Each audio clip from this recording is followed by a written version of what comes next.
केंद्रीय मंत्री गजेंद्र सिंह शेखावत सोमवार को जोधपुर के सर्किट हाउस में अधिकारियों की बैठक ली। मीडिया से बात में शेखावत ने कहा कि बरसात से पूर्व जल भराव की स्थिति सहित विभिन्न बिंदुओं को लेकर समीक्षा की गई। साथ ही इनको लेकर आवश्यक दिशा निर्देश दिए गए। इसमें जहां काम की गति बढ़ाना हो वहां गति बढ़ाने को कहा गया।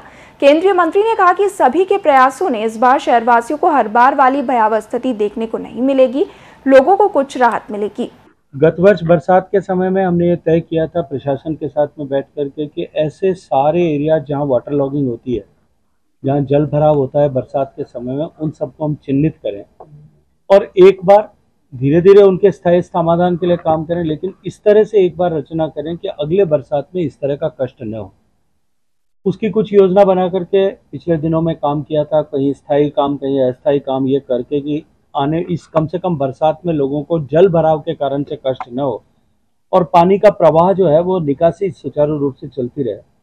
आज अधिकारियों के साथ में बैठ करके उन सारे कामों की जो हमने चिन्हित किए थे उन सब की एक बार फिर बरसात से पहले हम सब ने समीक्षा की है, सारे विषयों पर चर्चा की है। जो कुछ न्यूनताएं थी उन सब को पूरा करने का निर्देश दिया है। जहां काम की गति बढ़ाने की आवश्यकता थी उस गति बढ़ाने के लिए भी निर्देश दिया है। मुझे लगता है कि अब की बार जिस तरह का प्रयास हमने किया है, मुझे पूरा भरोसा है कि इस बार जो है कम से कम जिस तरह से पानी भरने के कारण से भयावह स्थिति पिछले वर्षों में बनती थी, इस बार कम से कम उस तरह की स्थिति नहीं बनेगी और हम लोगों को कुछ राहत प्रदान कर सकेंगे। वन्य जीवों के संरक्षण के लिए काम करने वाले वन्य जीव प्रेमियों जिन्होंने सड़क हादसे में जान गंवाई, केंद्रीय मंत्री शेखावत ने उन्हें श्रद्धांजलि अर्पित की।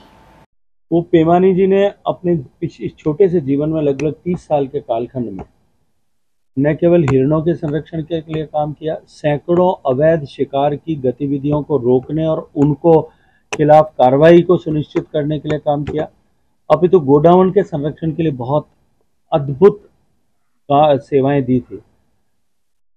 उनके देहांत पर उनके परिवार से मिलने के लिए, शोक मिलन के लिए वहां गया था और उसी दुर्घटना में काल कवलित हुए बाकी अन्य 2 परिवार युवकों के परिवारों के साथ में भी जाकर के मैंने बातचीत की है।